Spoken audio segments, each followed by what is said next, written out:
오늘은 2월 5일 마가복음 12장 13절부터 27절입니다. 13절 읽어볼게요. 그들이 예수의 말씀을 책잡으려 하여 바리새인과 헤롯단 중에서 사람을 보내매 와서 이르되 선생님이여 우리가 아노니 당신은 참되시고 아무도 꺼리는 일이 없으시니 이는 사람을 외모로 보지 않고 오직 진리로서 하나님의 도를 가르치심이니이다. 가이사에게 세금을 바치는 것이 옳으니까 옳지 아니하나이까. 오늘 보면 예수님을 시험하려고 하는 두 집단이 등장을 하게 되는데요. 13절을 보니까 바리새인이 등장을 하고 헤롯 땅 중에 몇 사람들이 만나는 장면을 보게 돼요.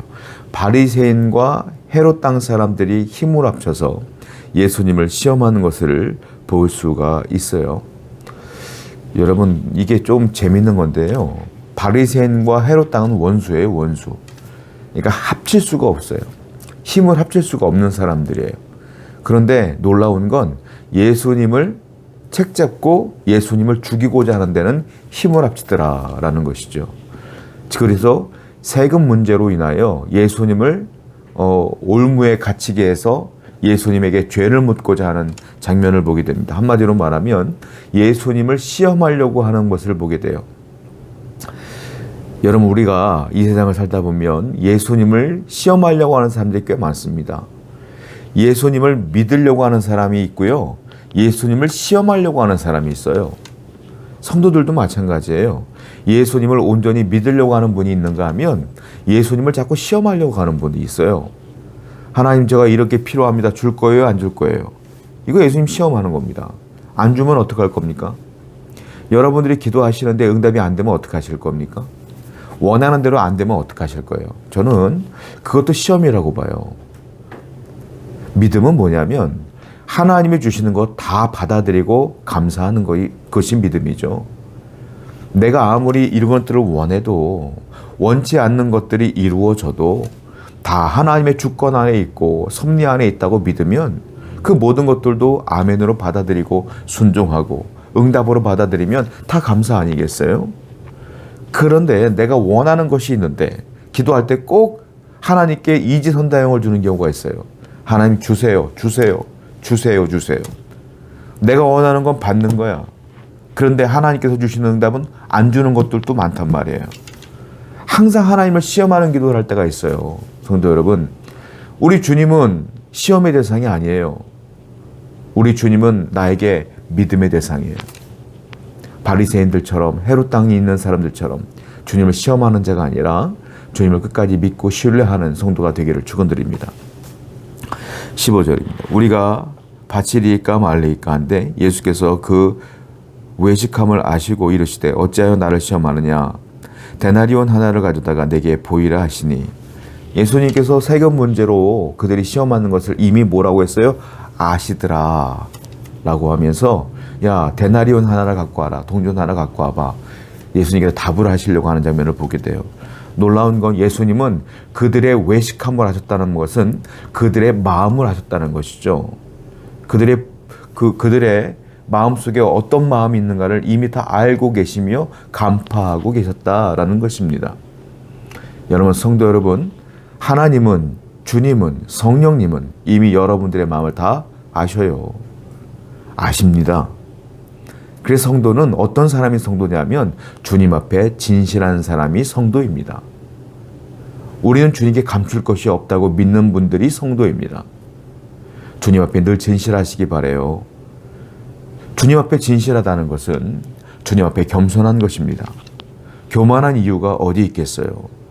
여러분들이 죄를 감추려고 해도 죄는 다 드러나게 되어 있습니다. 주님 앞에는. 그러므로 성도는 내가 주님 앞에 다 드러나 있다라는 것을 인지하면서 늘 겸손하게 기도하며 죄와 멀리하는 삶을 살아야 될 줄로 믿습니다. 17절과 24절을 읽어보겠습니다. 이에 예수께서 이르시되 가이사의 것은 가이사에게 하나님의 것은 하나님께 바치라 하시니 그들이 예수께 대하여 매우 놀랍게 여기더라. 예수께서 이르시되 너희가 성경도 하나님의 능력도 알지 못함으로 오해함이 아니냐. 여기 보면 예수님께서 동전 데나리온을 가지고 앞면에 무엇이 보이느냐 물어봤을 때 거기에 로마 황제의 그림이 있었거든요. 가이사 그림이 있었단 말이에요. 그러니까 예수님께서 그렇게 말씀하시는 거예요. 야, 보이냐? 그러면 가이사의 것은 가이사에게 드려라. 그러고 말씀하시면 24절에 뭐라고 말하냐면 너희가 참 오해했다. 왜냐하면 너희가 하나님의 능력도 알지 못해서 또한 성경도 알지 못해서 너희가 지금 오해하고 있다. 이렇게 말하고 있어요. 왜 오해할까요? 무지하니까 오해하는 거예요. 말씀을 모르니까 오해하는 거예요. 성경을 잘못 해석하니까 예수님에 대해서 하나님에 대해서 오해하는 거예요. 그런데 예수님께서 가이사의 것은 가이사에게, 하나님의 것은 하나님에게 이렇게 말씀하신 건 놀라운 지혜의 말씀입니다.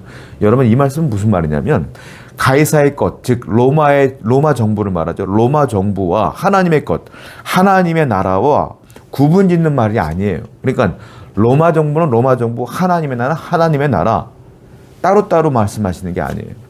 지금으로 말하면 대한민국 땅은 대한민국 땅, 천국은 천국, 하나님의 나라, 하나님의 나라 구분짓는 게 아니라 이게 무슨 말이냐면 하나님의 주권을 강조하는 말씀이에요. 이게 무슨 말이냐? 로마 황제가 다스리고 있는 그 로마 정부, 그 로마 정부도 하나님의 나라에 이미 속해 있는 것이다 이 말이에요. 그러니까 이 모든 주권은 로마 황제에게 있는 것이 아니라 하나님께 있는 것이다. 그러니까 하나님께 바치는 게 맞지 않겠느냐라고 말씀하시는 것인데 가이사의 것은 가이사에게, 하나님의 것은 하나님에게 이 말은 반로마를 지칭하는 게 아니에요. 로마를 그러니까 예수님께서 무시하거나 반역하거나 뭐 구테타를 일으키나 그런 말씀이 아니에요. 이것은 그렇지 않습니까? 가이사의 것은 가이사에게 주라고 말씀하셨으니까 이 반로마에 대한 말씀이 아니잖아요. 그러니까 이거 가지고 시험에 빠지게 하려고 했던 사람들이 당황하는 겁니다. 꼬투리 잡을 수 있는 게 없어요. 주님이 하신 말씀은 주권에 관한 말씀이에요. 하나님의 주권 안에 모든 것이 다스려지고 있다라는 겁니다. 여러분의 인생도 마찬가지죠. 주님께서 여러분들을 다스리는 것이고 주님의 주권으로 여러분들을 인도하고 있음을 분명히 믿으셔야 될 줄로 믿습니다. 그러므로 내가 삶을 살아가는데 이 나라와 이 민족 가운데 세금이 나오잖아요. 세금 내시라는 거예요. 내가 물질이 필요하잖아요. 물질을 사용하라는 거예요. 그리고 또한 내 인생을 주관하시는 하나님께도 드려야죠. 그건 믿음의 고백이기 때문에 그렇습니다. 우리가 이와 같이 하나님의 주권을 인정하는 성도가 된다면 시험에 빠질 이유가 없겠죠. 오늘도 하나님의 주권 아래 거하는 여러분 되기를 축원드립니다. 23절 한번 읽어볼게요. 7사람이 다 그를 아내로 취하였으니 부활할 때 곧 그들이 살아날 때에 그 중에 누구의 아내가 되리이까? 예수께서 이르시되 너희가 성경도 하나님의 능력도 알지 못함으로 오해함이 아니냐? 사람이 죽은 자 가운데 살아날 때는 장가도 아니가고 시집도 아니가고 하늘에 있는 천사들과 같으니. 옆에 있던 사두개인들은 부활을 믿지 않습니다. 세금 문제로 인해서 예수님께서 아무렇지도 않게 넘어가는 걸 보고 두 번째 시험을 합니다. 부활의 문제로 시비를 거는 거예요. 사두개인들은 부활을 믿지 않아요. 그러면서 억지스러운 예를 듭니다. 형제 7이 있는데 첫 번째 형님이 결혼을 했습니다. 그런데 아들을 낳지 못하고 죽었어요. 그 다음에 형수가 남았죠. 두 번째 형제와 결혼을 합니다. 또 역시 아들을 낳지 못하고 남자가 죽었어요. 세 번째 형제가 또 결혼을 합니다. 그 형수와 함께. 이렇게 7번째 형제가 다 한 형수와 결혼을 했다는 거예요. 이게 뭐냐면 이상한 게 아니라 이 당시에는 문화가 있었는데 계대 결혼이라는 게 있었어요. 그 뭐냐면 형님이 형수와 결혼을 했는데 아들을 낳지 않으면 그 자신의 상속권이 없잖아요. 상속을 받을 자라가 없잖아요. 그러면 둘째가 형수님과 동침을 해요. 그래서 아들을 낳아주는 겁니다.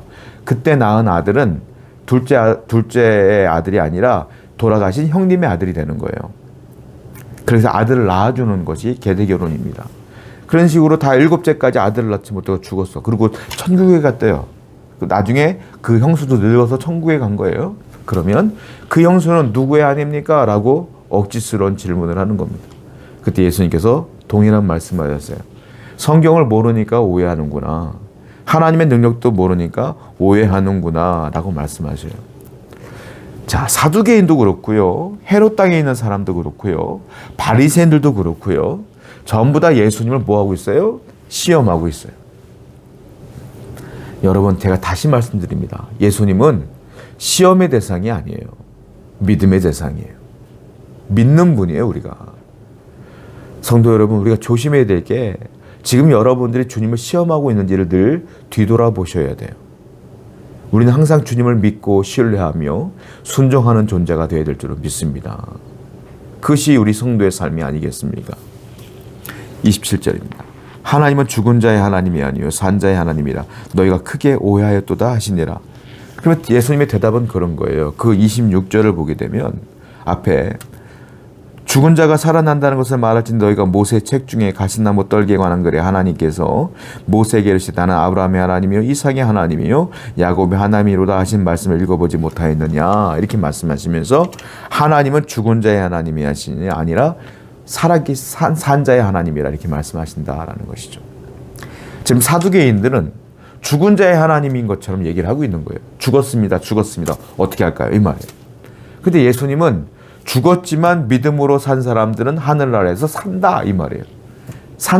하나님은 산자의 하나님이다. 아브라함의 하나님이요 이삭의 하나님이요 야곱의 하나님이라 이렇게 말씀하시는 거예요. 이 사람들이 왜 성경을 모를까요?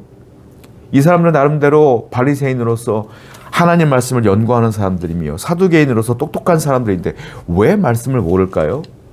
하나님 말씀은 지식으로 얻는 것이 아니라 성령의 조명하심으로 얻는 것이기 때문에 그렇습니다. 우리가 성경을 제대로 알려면 성령의 조명하심을 얻으셔야 돼요. 이미 성령은 여러분과 함께 하십니다. 그러므로 성경을 읽을 때 늘 묵상하시고 하나님께 물으시는 여러분 되기를 축원드립니다. 그래야 제대로 성경을 알 수가 있기 때문에 그래요. 오늘도 하나님과 동행하시며 성령님과 동행하시는 여러분 되기를 축원드립니다. 기도하겠어요?